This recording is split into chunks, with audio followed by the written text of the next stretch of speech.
Affinity in the mirror. Alejandro Faraldo is the opponent, and so we have robots aplenty here. Records 3-0-1 and 4-0 respectively. Andersen, number 14 on our Season 4 leaderboard, trying to qualify for the Players' Championship. He's had a great year here on the Open Series. Got up to a late start trying to qualify for the Players' Championship, but he's trying to rally. He's going to every tournament here for the rest of the year on the Open Series. So much, in fact, that there's a Grand Prix taking place in Indianapolis, his backyard. Lives about 15 minutes from downtown Indy where the tournament is, and he's here in Dallas. So he's taking it very seriously, and he's starting things off with a Vault Scourge off of Blink Moth Nexus. For Faraldo, he has an Ink Moth Nexus, an Ornithopter. Let's make it 2 of the O2 Flyers and see if he's got anything else to follow up with. So this is going to decide which is the better affinity deck, right? Yeah, this is it right here. There's nothing else. This is the match? Yeah. Slow start here for Faraldo, but he does have Arcbound Ravager in hand. Kind of a slow start for both players, honestly. Yeah, no Mox Opals involved. At least not yet. No Mox Opal, no Springleaf Drum, no, like, you know, putting my entire hand into play on turn 1 or turn 2. So the other card that Chris has been a really big fan of is Arcbound Worker. Now, if you've been playing Magic as long as Jerry and I have, you're aware that Arcbound Worker was a mainstay in Block Affinity and actually Standard Affinity. Yeah. Way back when. It's been kind of surpassed since then. Well, we didn't have Signal Pest or Vault Scourge back then, you know, so we had to make do with what we had. But Arcbound Worker is actually pretty nice with Shrapnel Blast. You get to move a counter around. It's pretty nice with Arcbound Ravager and with Hangerback Walker, so. He's not playing a ton of copies in his deck. He's playing more than he was originally. He's got he has 3. Yeah, no. I remember Chris was originally playing 1, worked it up to 2, and I guess he has more than I thought. He's up to 3 copies of that card. It's pretty nice with Steelovers here, too. Yeah. What do we have here for Faraldo? He's going to play a Cranioplating, and he'll just pass the turn back. So back to Andersen, we're going to go with his 2 Vault Scourges, a Worker, 2 Blink Moth Nexus. So I haven't played a ton of Affinity Mirrors, but it feels like Plating, Ravager, and Steel Overseer are the best cards. Those are the best cards, at least in my opinion. Steel Overseer might be the best of those 3 cards that you mentioned. Probably. If that thing goes unchecked for a turn, it's very hard to come back. Ornithopters are going to block Vault Scourges. See, that's where you need the tooth of Chris Gora. Oh, I know. Teach him a lesson. A Steel Overseer and a passing of the turn. I preferred the scale myself. You like to play. Would not have been a lot of help in that situation, but you like to play a little defense. That's not Scale's fault, you know? You know, I think at this point they can print maybe something that is both sides, and you can either give +1, +0, or +0/+1. Busted. I don't think it would be too powerful. I think they can choose to print something like that now, assuming we ever make a return back to Mirrodin. Faraldo with an Etched Champion in hand. You've also got an Arcbound Ravager over there. Might be time for an Arcbound Ravager. He's also got a Spellskite in hand, so he's going to go the Spellskite route. Yeah, this is tough for Faraldo because he could suit up Plating and, you know, hit Andersen for a little bit, but he's just going to gain a bunch of life back with the Vault Scourges, and ultimately, like, Faraldo doesn't have a lot that he can accomplish on his turn, so he's basically just playing out a blocker, you know? Andersen with many a Cranioplating in hand. I believe 3 copies now. Looks like he's going to do some attacking. Well, looks like 1 Vault Scourge attack. Yeah, so the Worker would just get blocked by Spellskite, and I think he just wants the other Vault Scourge back on D. Potentially to trade for Ornithopter if it wears a hat. Just like you, man. Yeah. The question hat. That's my Cranioplating question hat. Speaking of Cranioplating, each player has one now. Andersen will pass the turn back. Yeah, so I like that turn from Chris. Galvanic Blast the draw. He's putting the pressure on, but making sure that he actually, you know, doesn't start in like a losing situation by just like letting Cranioplating get a hit in. Now, that was actually a pretty big draw here for Faraldo because I think he's got to get the Steel Overseer off the battlefield now. Yeah, might be too little too late, especially since the rest of his hand is all 2 mana or higher cards. Like, the only thing he can really do is play Galvanic Blast and equip the Cranioplating. Which, it's not the best of turns, but it's better than nothing. I think that, again, 1 Steel Overseer activation might be all that it takes. It's really that powerful of a card in the matchup. Here's an equip. Ornithopter wearing a Cranioplating now. Just going to pass the turn back. That's a little risky. Yeah.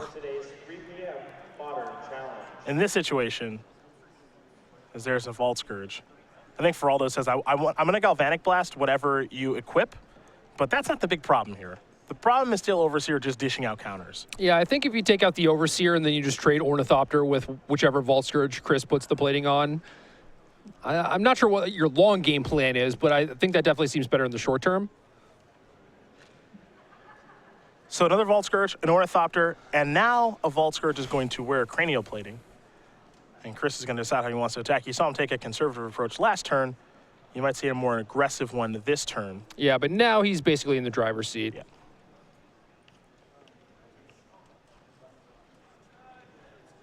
We'll see how Faraldo wants to block with this Ornithopter. Keep in mind, his Ornithopter isn't even that big. It's a 3-2. Could make him do a 4-2 if he activates Inkmoth Nexus, but nothing too crazy going on there. You got Spellskite going to jump in front of Arcbound Worker. Steel Overseer is going to turn sideways. Here's Galvanic Blast. That's going to target this Vault Scourge. It's going to take care of it. Metalcraft is accomplished, but...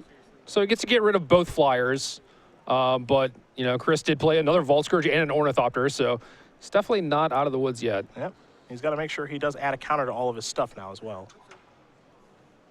And he has done just that. And Chris still in a pretty commanding position as far as board position is concerned. Memnite the draw. Ugh.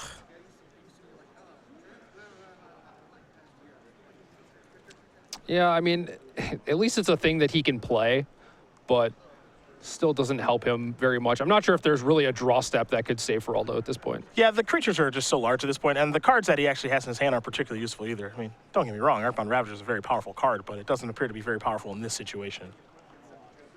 And Etch Champion is a disaster. Here's another Cranial Plating. As you mentioned, I think he's just too far behind at this point. Crystal gets on tap with Steel Overseer yet again, so this will be a third activation if he wants to use it. I think he's just drawn another copy of Steel Overseer. Not sure if he needs that one or not. He might have everything he needs at this point, just on the table. Yeah, I think you just spend your turn equipping the Vault Scourge, giving yourself that life buffer, make your opponent's double Cranial Plating not matter all that much. Looks like that's where he's heading. He's figuring out where he wants to put that Cranial Plating. He might put on Ornithopter, but I think I prefer Vault Scourge to wear the hat. Yeah, I mean, lifelink is a pretty big deal.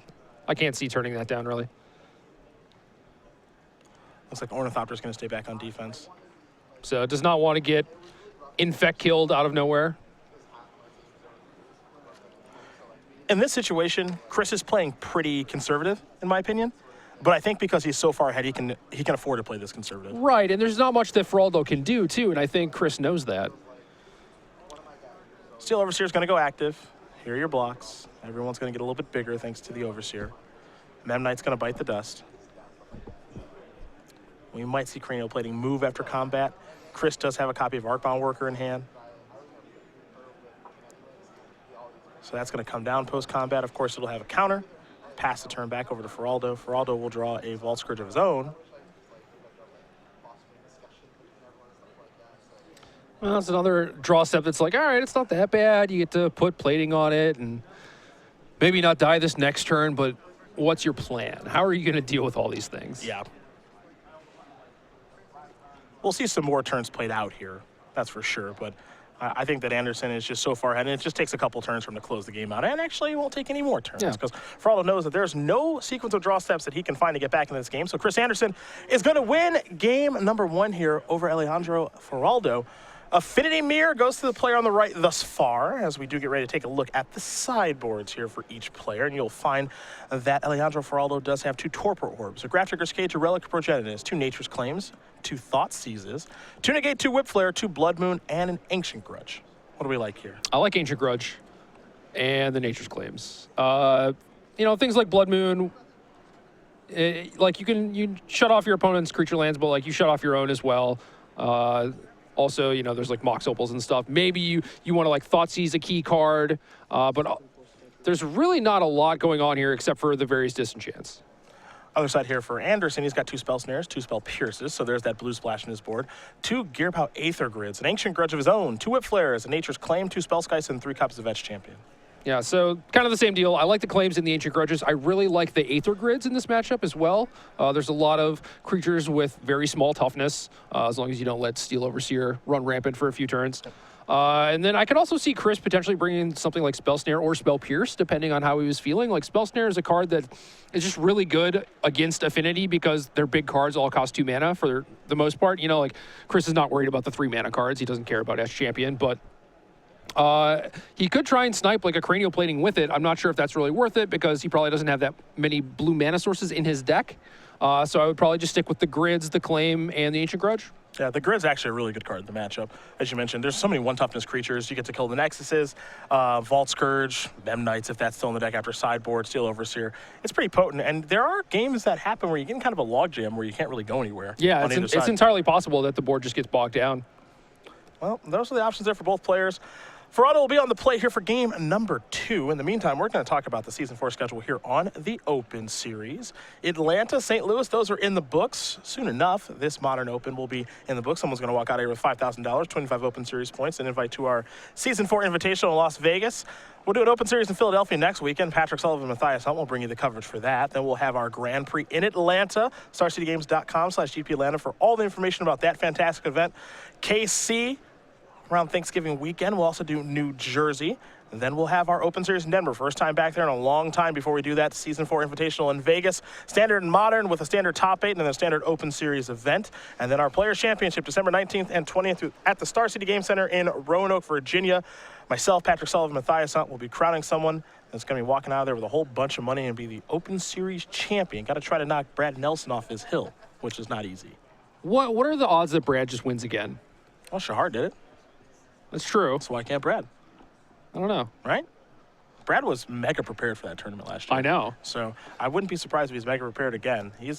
He's a tough nut to crack, that Brad Nelson. Dude, like, he was so into it. He was just like talking to me after every round. He's just like, this is who I played against. This is their deck. Like, this is how I sideboarded. What do you think? Okay, this is my plan for next round against this person playing this deck. How should I sideboard? Like, he was deep. It was a pretty intense tournament. I mean, it's a small field. It's only 16 players. You get access to the deck list and all that stuff, you know, after the first couple of rounds are underway, and then you kind of had an idea who you're going to play against because of the bracketing and everything. And it was so weird because, you know, you're familiar with the Star City Game Center because you used to live in Roanoke, and we've just got players there that kind of in corners, just like looking at stuff, and it's really quiet because the feature match area is all in the same area as the main Star City Center, so you don't want to be too loud. But there's also players that are watching like the games on television and stuff, and so, you know, when I had my matches off, I would kind of go out there and just kind of get a vibe for what's going on, and everyone's just so quiet. It's serious, like, right? Yeah, it's super serious, but they're all really happy to be there and they're having fun. There's a lot of money on the line, but it's just like, when you're at any Magic tournament, there's kind of like a calm when players are playing and everyone's shuffling right at the beginning of the round. But, you know, take that and just like minimize it by like 1,000. Yeah. It's just like you can hear like every card flick and every spell that, you know, Jim Davis is announcing. And I'm just like, I'm going back in the back. I can't do this. So strange. But it's an awesome tournament, a lot of fun. I know that Brad and a bunch of other players are looking forward to going back to it. And Chris Andersen's looking to qualify for it for the first time. That's why he's here in Dallas this weekend, as opposed to Indianapolis for the hometown Grand Prix. Game number 2 going to be underway here. Faraldo with an Inkmoth Nexus to start. Keep in mind, he did take a mulligan here. And it looks like he has some sideboard cards in his hand. Nature's Claim and Negate. It looks like his hand's very reactive. Yeah. Yeah, no real pressure at all. Ornithopter, Mox Opal, Springleaf Drum. See, this is a normal Affinity start. This looks like Affinity, yeah. There's a Vault Scourge and a passing of the turn. Yeah, basically culminates in turn 1 Vault Scourge. I don't take 2 damage, but hey, your big finish has got to be something. maybe next turn we'll see something actually big. But 5 permanents on turn 1, I mean, that's why people play Affinity. Darksteel Citadel's land number 2 here for Faraldo. Ornithopter just passed that turn back. Andersen will untap those 5 permanents. He'll take a draw step. His payoff card right now is Gearpow Aether Grid. And he does have a Spell Snare in his hand. And there is the grid. As you mentioned, this is a nice one in the mirror. Nice in a couple of other matchups as well. Gives Affinity a unique angle of attack. Tap 2 untapped artifacts. You know, a little pricey, but gets the job done. Sort of. I mean, he's going to untap and have like 6 artifacts or something. So he's just going to have this thing that's like 3 reusable damage spread however he wants for the rest of the game. Assuming it lives. Well, right. I mean, Faraldo's probably going to Nature's Claim it, but the upside. If it lives, it's pretty high. Cranial Plating was the draw. to go along with Galvanic Blast, Negate, and that Nature's Claim. Let's see where Faraldo does want to start here. He's got spells to cast and now has the mana to cast it. So here is Nature's Claim. Gonna take down the grid. Andersen gonna look at Spell Snare and Glimmer Void.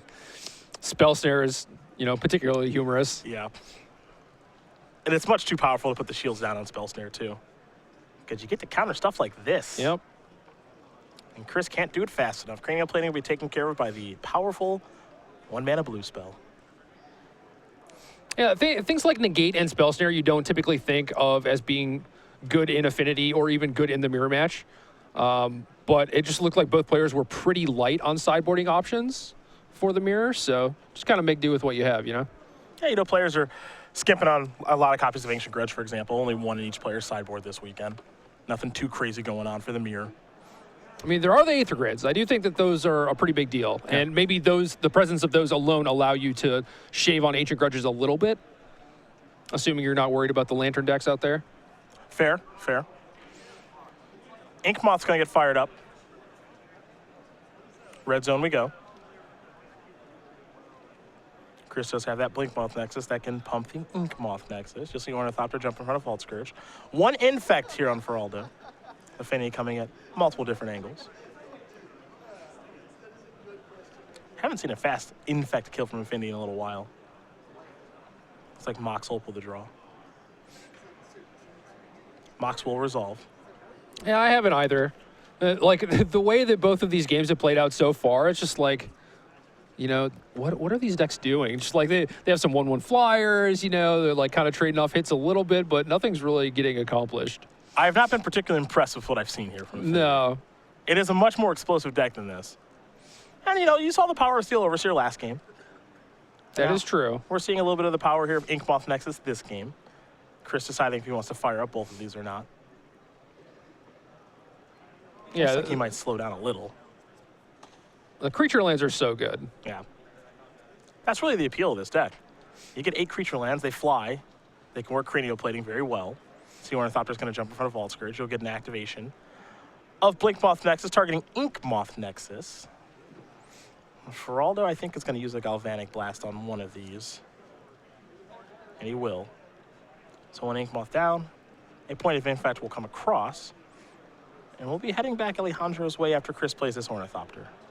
There it is. Big finish. Your payoff card. An 0-2 flyer.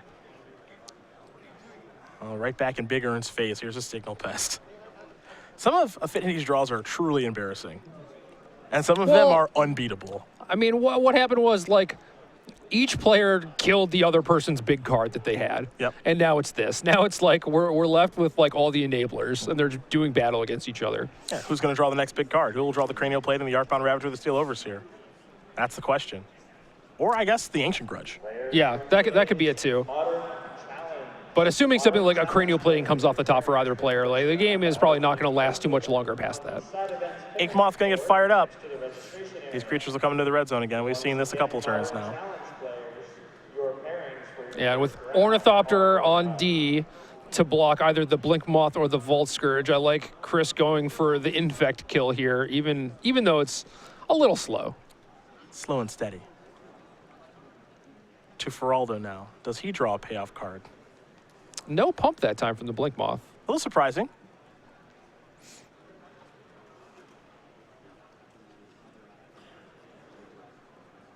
This might be just another conservative approach from him, either trying to block down the Signal Pest, like just deter it from attacking, or maybe he's worried about a Cranial Plating off the top. Here's another Signal Pest. Chris has taken some conservative lines in both of these games that we've watched. He's been pretty cautious with how he's played the games. Glimmer Void is the land for the turn. Remember, Negate in Faraldo's hand right now. It's been there for a long time. He's had nothing to counter with it. Ink Moth can get fired up. This is the only attacker. I believe Chris just drew a Galvanic Blast, but doesn't seem like there's a point to using it right now. I don't think anything on Faraldo's side is really threatening him all that much. And we might just see the Blast trade with Negate at some point anyway. There's a Blink Moth activation on the Ink Moth attack. So up to 5, in fact, goes Faraldo. Didn't get a great look at Faraldo's draw step, but again, we know he's got a negate over there. He's making some room for something. It's these little things you pick up on when you watch a lot of Magic. Yeah. What do you slide your permanents over for? It's like, well, if I was going to play a plating, it would go somewhere on the left. There is a plating, yep.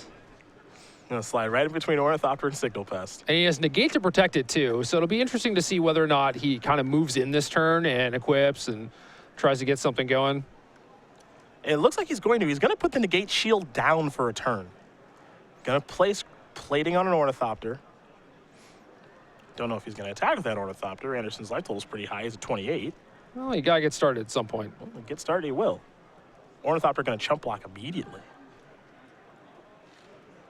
So Andersen will draw. He couldn't block fast enough. Vault Scourge.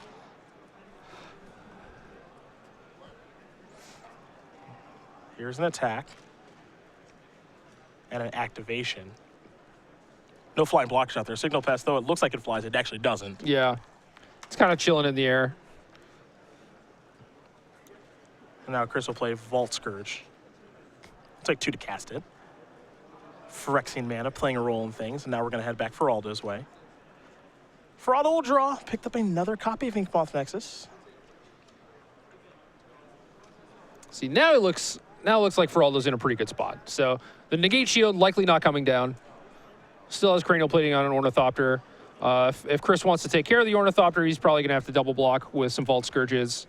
And Faraldo still could just block Chris Andersen's Ink Moth with his own, which would give it a -1/-1 counter. So it looks like he's in a pretty good position. Here come the beatdowns. A pretty healthy attack here. Yeah. 2 Battlecry triggers. So Signal Pest will each have 1 power. And you see Vault Scourges are going to jump in front of those to trade. And the Ornithopter's pretty large right now. It's going to have 2 base power because of Battlecry triggers, and you count all the artifacts out there. 1, 2, 3, 4. 1, 2, 3, 4, 5, 6 of them. Could make it 7 with Ink Moth if Faraldo would like to. So it looks like it's going to be a total of 5 damage after the lifelink is dealt. Signal Pest will bite the dust. I believe Andersen will fall to 21. I'll make it 20, excuse me. Ink Moth Nexus to follow up. Pass it back. Andersen will draw. Remember, he does have Galvanic Blast in hand and just drew a mountain.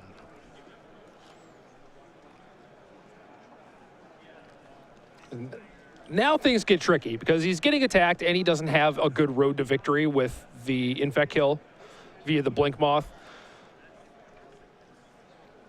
And he certainly doesn't have any real way of dealing his opponent damage either, so. Well, he's going to fire up. Come on in.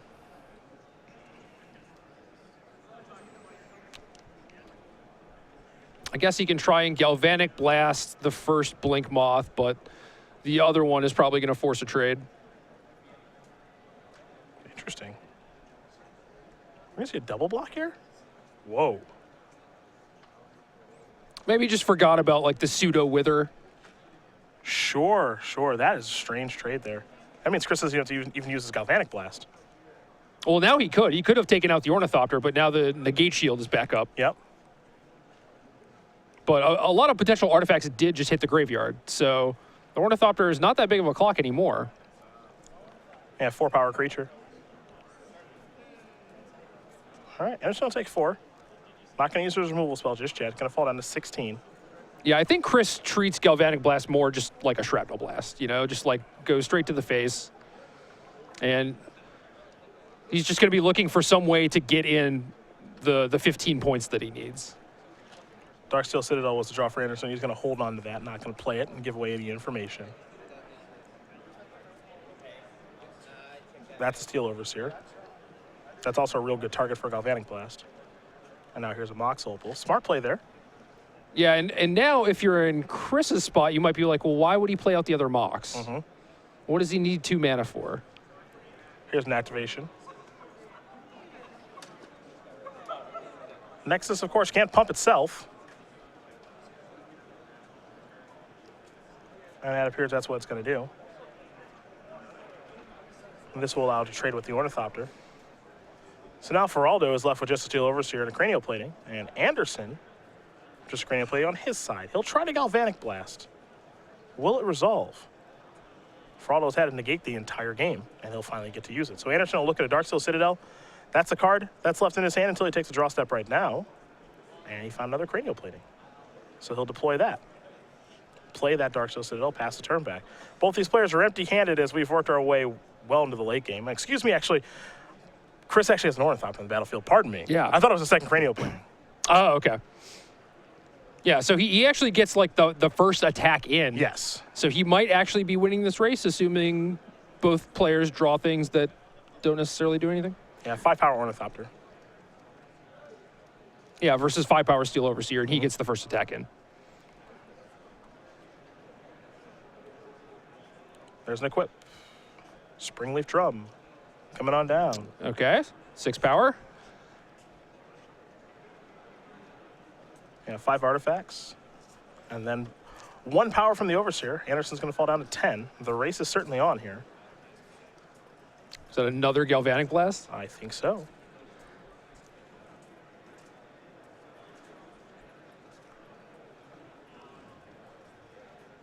Andersen will pass. Perhaps it's not. So the Well, life total is 9 to 10. You could either just pick off the Overseer right now if it was a Galvanic Blast, or you could just try and use it to kill your opponent on the next turn. You might have some interest in killing that thing, too. Yeah, I mean, now you're in a pretty rough spot where you kind of have to kill the Vault Scourge. Otherwise, you're not going to get in for enough damage. But now maybe you just want to kill the Overseer. This is a difficult decision now if you're Andersen. Because if that card in hand is Galvanic Blast, do you kill the Overseer or do you kill the Vault Scourge? It looks like the answer is I'm going to kill the Overseer. That also means that Overseer gets to activate, though. Put a counter on the Vault Scourge. I believe this is in response to the Vault Scourge. Okay, that makes sense. That makes sense. Yeah, so the best that Faraldo can do now is just move the plating over to the Vault Scourge. They can trade off creatures and then just be at parity again. Except Faraldo gets that life boost. He will move it. Pass the turn back. Now this is where like the Ancient Grudge is just like the nail in the coffin if either player draws it. Andersen's just going to draw and pass the turn back. I believe his draw for the turn was a Glimmer Void. Here comes Vault Scourge. Chris can't block fast enough. Yeah, he didn't want to attack because Faraldo could just take it, hit him back, gain a bunch of life. There's an Ornithopter. This is a battle of who can draw Ancient Grudge, who can top deck better in this situation. There's another Cranial Plating there for Andersen. Pass the turn back. Darksteel Citadel. Here's an attack. Andersen, couple of lands. Yeah, just too many lands there at the end. Yeah, Faraldo draws better in the mid-game, and that's why he's able to tie things up here against Chris Andersen in our Affinity Mirror. Game number 3 going to be on the way here in just a second. Interesting, weird game. Yeah, that was one of those weird games where it was just about pure attrition. Yeah, I don't think we see that very often in the Infinity Mirror, where we see a game kind of drag on like that. And, at any point, if a player draws like an Arcbound Ravager, the game's probably over. Right. Where that's typically your best draw step in that situation. There are other good draws in situations like that. Vault Scourge is a pretty nice one there. Nexuses are pretty nice draws. Platings are pretty nice. But the sideboard cards actually would have been really nice. You mentioned Ancient Grudge. If either player draws that there, it's probably lights out. If Chris is able to draw another copy of Gear Power Aether Grid, it's probably over. Yeah, it was just both players had a Cranial Plating, so all their creatures traded off. Yeah, that was definitely a weird one, but it's all tied up now. So we'll have game number 3 on the way here in just a moment. Strange game. But we've seen some strange ones all week. All weekend. Well, that's modern for you. It's like there's like mostly normalcy, right? And then there are just the strangest games because like the card pool and the decks are kind of weird. Sometimes they have, odd one-ofs in them or whatever. Just like the games just end up playing kind of weird sometimes. Yeah, well, you see the options there for both players. Don't know if anything changes on the player of the draw here. Well, Faraldo had negates it on the play. I think that might be a card that he might want to side out on the draw because you're less likely to actually snipe a Cranial Plating with it. Yeah, I mean, negate is expensive. There are counter spells that you can have, Spell Snare, Spell Pierce, as you see on Chris's side, but I think maybe we do see negate, maybe hit the board. 2 mana on the draw is it's a tall order. But, I mean, if the game goes on that long like it did last time, The negate was like live throughout the entire game. Yeah, and he had it in his hand the entire game. Yeah. And found a good spot to use it. So we'll see if he wants to sideboard that out or if he's going to keep it in. You see he's already shuffling here for game number 3. Anderson's ready to go. And we will learn a little bit more about Chris Andersen, 26 now. We've known him for so long. I don't believe it. I don't believe it. I know. I've known him for so long. I knew him when he was 16. So for him to be 26, I guess they keep aging. Yeah, it's weird. That doesn't stop. It is happening. weird. Indianapolis, Indiana native, as we've said a couple times here, won Invitational top 8. It was earlier this year. He was dispatched by Reed Duke at our Season 1 Invitational in the semifinals before Duke lost in the finals to Jacob Wilson. 16 Open Series top 8s with 1 win. 9-time Hearthstone legend, a pretty impressive accomplishment there. Brother's a lead singer of a rock band, and he did start playing Magic at the age of 4. That I can confirm. Yes. And also the 9-time Hearthstone legend thing is probably a bigger number at this point. I guess that's true. It's probably a lot bigger. Yeah, he does play quite a bit of that game. But I've been in the Andersen household many a time when I was in school at Purdue, and he's been playing Magic for literal ever. Yeah. We did some drafts before the last Pro Tour, and he brought over some like old Seal decks. His dad just keeps all of his Seal decks together. Yep. So he just like brought out some Ravnica ones, Yep. and he was just like, oh, look at all these cards I found. I found like some Goryo's Vengeances, some Kiki-Jikis, some Azusas. It's fun if you follow Chris on social media. Sometimes he'll post pictures of cards he's found at his parents' house. I think he busted out some Sunflower Plains on Twitter a couple weeks ago. He's like, I didn't know I had those, just sitting on like $300 in basic lands or something. So he's been doing this for a long time. He loves the Sunflower Plains. Not really my style. Yeah, I'm not a huge fan. One of the things I love about Magic is people are super picky about the basics they play. Yeah. There's nothing wrong with the Sunflower Plains. Everyone's got their own style, man. It's great. Artbound Worker, Mox Opal, Glimmer Void is where things do start here for Andersen. Now, there's a card that Andersen doesn't have that Faraldo does. It's a Welding Jar. I love the jar. I think a one-of jar is a great spot to be in Affinity. I don't know if you want more than one, but I really like one. If you ever have a draw that has multiples, that might be a bad place, but one is generally pretty good. Now, this is more of an Affinity start. You got a Jar, you got a Mox, a Vault Scourge, a Memnite, and a Blink Moth Nexus to start the game off. 5 permanents on turn 1 to Chris's 3. Yep. Just dump that hand out. Here's a Signal Pest. Arcbound Worker. Here comes the Worker. All right, so no second land for Chris, but Mox Opal is making do. I think we'll see Chris pass the turn back here in a minute. The thing about Welding Jar in a matchup like this, or even against a deck like Jund, it's just a headache. You have to get through it. And it's 0 mana. Yeah. It's just a real headache. It counters your Galvanic Blast. It can counter like a Maelstrom Pulse or something. It's annoying. Is that a card you're going to load up on? But it's annoying. And now, Faraldo has that negate again. Okay, so they did not leave. They're still there. Ink Moth Nexus is the land for the turn. Now, the big question here is, does Faraldo have one of those payoff cards? Does he have Arcbound Ravager, Steel Overseer, or Cranial Plating? If he's activating Blink Moth Nexus, I'm inclined to believe the answer is no. Yeah, me too. I think his plan is to post-combat play another Mox Opal and continue to hold up and negate. Here's an attack for 2. Faraldo will gain a life as well. Is he going to play that other Mox? The answer is yes. Yeah, I think you might as well. The Mox in your hand is not doing you any good, so you might as well use it to just get an extra mana on this turn. Mountain the draw here for Andersen. He'll play that rather quickly. Shrapnel Blast in hand at this point for Chris. Now here's a copy of Arcbound Ravager. Negate doesn't counter that. No, it does not. Spell Snare would, though. Yep. You see Andersen's hand, it's blast heavy. Galvanic and Shrapnel. I think that's right where he wants to be. Yeah, me too. Workers are going to come into the red zone. Now, it's along with Signal Pest, so it's going to be a pretty healthy attack. Now, it's hard to say what's the best card affinity and in the mirror and stuff like that, but if you've been playing Magic for a very long time, you just know how powerful Arcbound Ravager is. Well, especially if the person with Ravager is playing against a deck they know does not have a lot of removal, like not a lot of ways to actually break it up. And if they just like let you freely move counters around whenever you want to, like that's tough to beat. Now, it is worth noting, on that turn, Signal Pest came into the red zone, and Ink Moth Nexus could have been activated to block, but Faraldo did not take that course of action. Yeah, I don't know if he wanted to keep Negate open. There's not a lot that Chris could do for only 1 mana, but even if he was worried about, say, the Signal Pest getting some counters because of the Ravager, I think you're fine with that. You could still regenerate with Welding Jar if you wanted to, or if he's worried about getting Galvanic Blast, you could also regenerate, so. Well, he's got a Seal Overseer now. And this is where the Welding Jar starts to play a role in things. Yeah, I think the Jar is good. I think he might be a little bit too far behind, though. I think the Ravager might actually be able to take this one. Especially with 2 Arcbound Workers. I mean, like, that's a lot of counters on the Ravager. Yeah, it is. And Faraldo no longer has any flyers back. He used both of his Nexuses to cast the Overseer.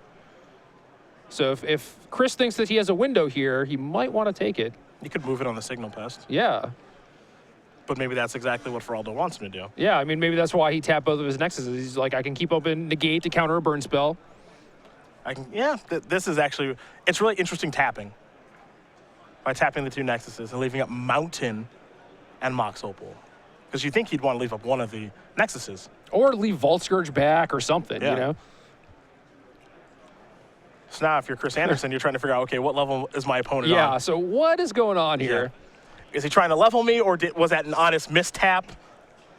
Chris did see the the Negate last game. Yep. And if you were following kind of how Faraldo was playing the game, and it's easy for us to do here in the booth, he was actively leaving Negate up. Yeah. Like, a lot. There's another mountain there for Andersen.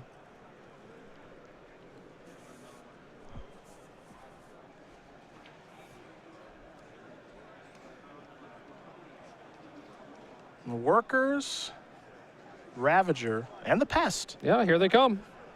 Battlecry trigger, that'll make everything bigger. So those will be 2 power creatures that are coming into the red zone. For now. Yep. The key point here.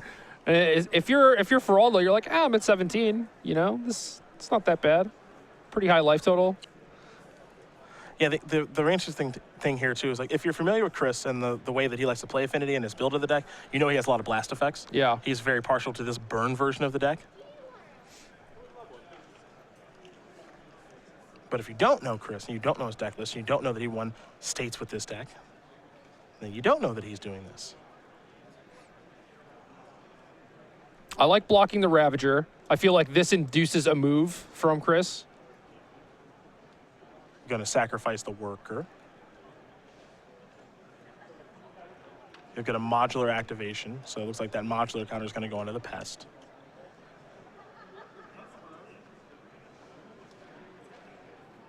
Maybe. I don't know. That's like a future thing for it being able to fight a Nexus and live, potentially. But yeah, I think this is time where maybe you want to stop and do some math. You know, it's really easy. I think he is a point short if everything were to work out in his favor. If there are no counter spells or anything. The Affinity math is super hard. No, he's too short.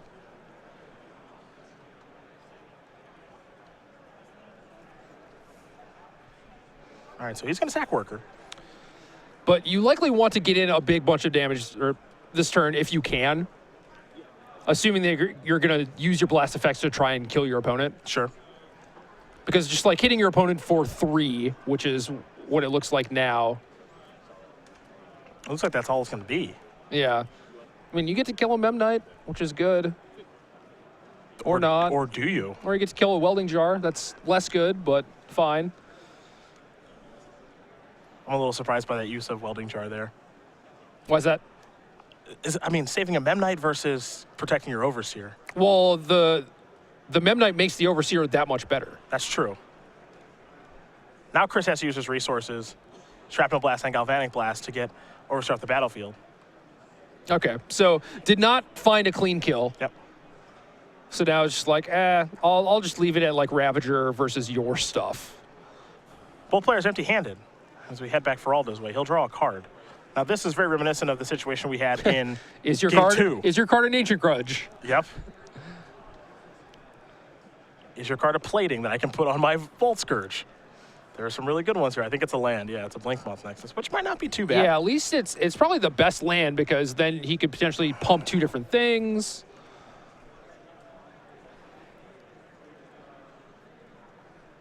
Gonna fire up old Inky. Might start doing a little half and half. Huh?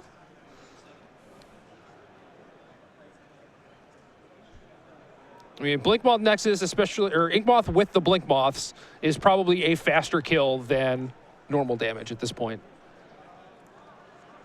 The thing is, in a situation like this, you got to be pretty, I guess the term I use is concrete on which way you want to go. Yeah. Right? Like, yeah. am I doing regular damage or am I doing infect damage? Like, which way am I going here? Yeah, so you see Faraldo like kind of thinking about whether or not to activate the Blinkmoth, and it's like, I don't know. You know, at that point, I think I would rather just like have the one Blinkmoth pump my other Blinkmoth and like not do half and half. Yeah. So I like pumping the Inkmoth, just like kind of committing to that. You're like, all right, you know, this is my path to victory. I think this is my best way to do things. Now Andersen's got some big draws as well.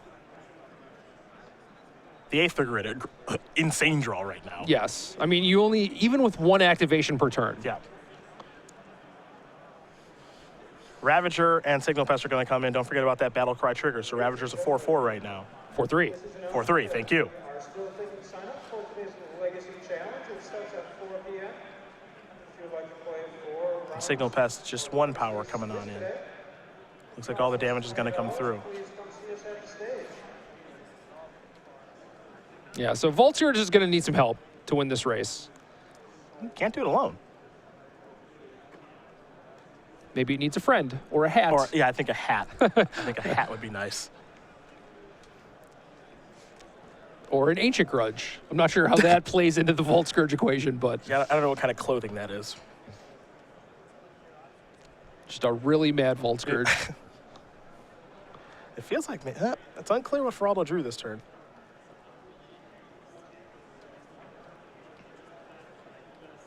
Now it looks like he's going a different way. All right, the plan has changed.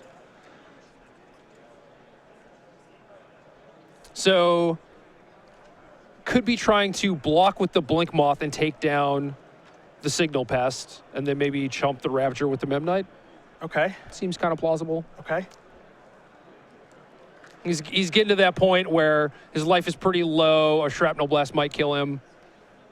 Aha. Okay. Aha. All right. Still Overseer. Well, I drew a Spell Snare. Well, never mind then. Let's go back Chris Andersen's way. Time for attacks again, much like last turn. Faraldo did gain a life last turn from the Vault Scourge, so he went from 10 to 11.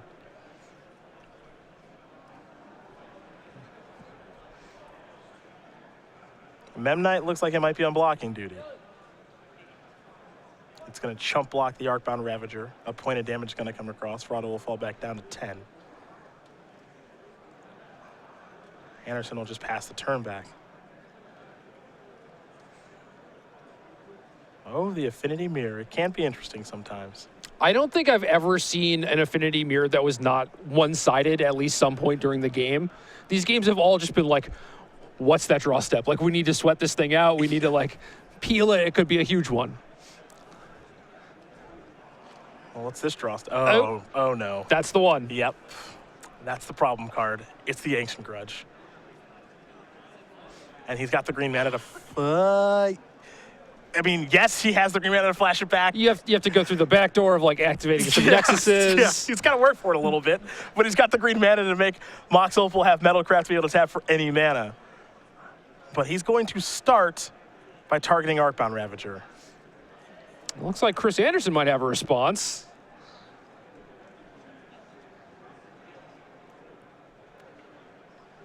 Guess, like, spell snaring half of this would be the best that he could do. All right, this is going to die. He's going to target Signal Pest. Okay. So Signal Pest will get the counters. Players who have signed up And he doesn't have Metalcraft right now. number 3.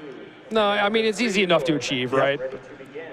Please make your way to the side events registration area. Once again, Commander number And now he's going to 3, flash back. your And now event is Signal ready to Pest down. Now, one thing to keep in mind is this also turns off Chris's Mox Opal. Yeah. Not sure how relevant that's going to be. Drums the draw. Galvanic Blast and Grip for Chris. All right, Faraldo, how do we do this draw step? Last one was a doozy. So, yeah. So with 4 1/1 flyers, The 5 additional turns to finish your round. certainly looks like Faraldo's You ahead. have a time extension. Blink Moth, turn it on. Judging your table, please call for one now. There comes the other Blink Moth. Yeah, we're going back to damage now. And what's this? Signal Pest. It's not bad with a bunch of 1/1 flyers. Yep. Here come beatdowns. Chris not going to use Galvanic Blast. Might be trying to facilitate a burnout plan. Well, it's going to be too tough for him to deal with the things that are in play. There's a cranial plating. Pass the turn back. Little too late. Yep. There are good draws here for Chris. You know, if he's I mean, able to the peel grid. off the Vault Scourge, Sure. where's the plating? I do think this is the turn he has to cash in the blast. Now, I'm not sure what you're supposed to cash it in on. Probably the Signal Pest. I think it has to be the Signal Pest. Signal Pest represents more power than anything else.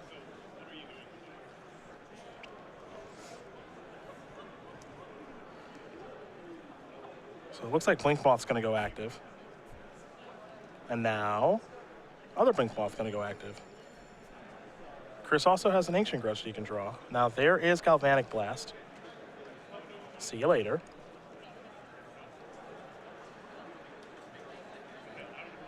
Damage will come across. Andersen falls down to 7. Quick untap. Big draw step.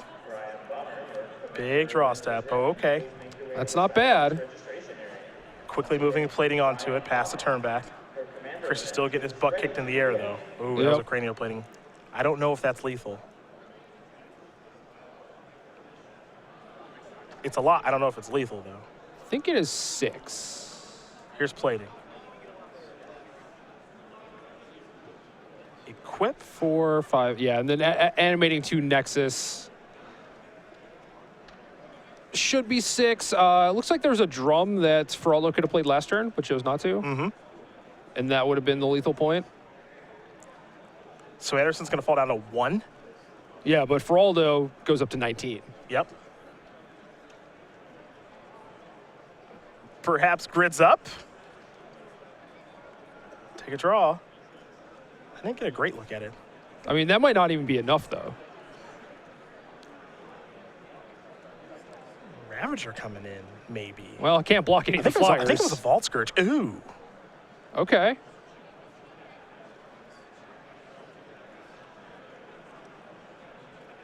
That was a really good draw. Well, with the drum in hand, Faraldo has the ability to move plating at instant speed next turn. If he sees it. If he sees it, sure. Not sure if that matters. I guess they're pretty close on artifact count. Like Faraldo's artifact count is tied up in his creature lands. Yep. He just drew another plating. I have no idea how that works in the equation. I don't know. I think I'm pretty sure Faraldo can't win this turn, right? I don't think I'm so. pretty sure. So I think you just put the second plating on the Vault Scourge, just gain a bunch of life and force the trade. He's put it on Blink Moth Nexus, I think. Yeah. He does. I don't even think he knows. I wouldn't do that if that's not lethal. Well, one of those lands is tapped because he activated Blink Moth Nexus. So that Ink Moth I'm pretty sure should be tapped. Yes. Yes. Yeah. There we go. All right. Here come the attacks. Now these cranial platings on the other side for Faraldo, 1, 2, 3, 4. They're giving +5. Yep. Chris's is giving Also +5. also +5. So now they have to do the math and figure out, okay, how much life am I gaining? Am I dying at the end of combat? I think Chris might be dying at the end of combat, maybe? No, I think the life link from his Vault Scourge and the Blink Moth should just Okay, trade. they just trade out? Okay. Yeah. All right. So trade Vault Scourges. Chris remains at 1. All right, let's see what the draw step is. This has been fun so far. Yeah.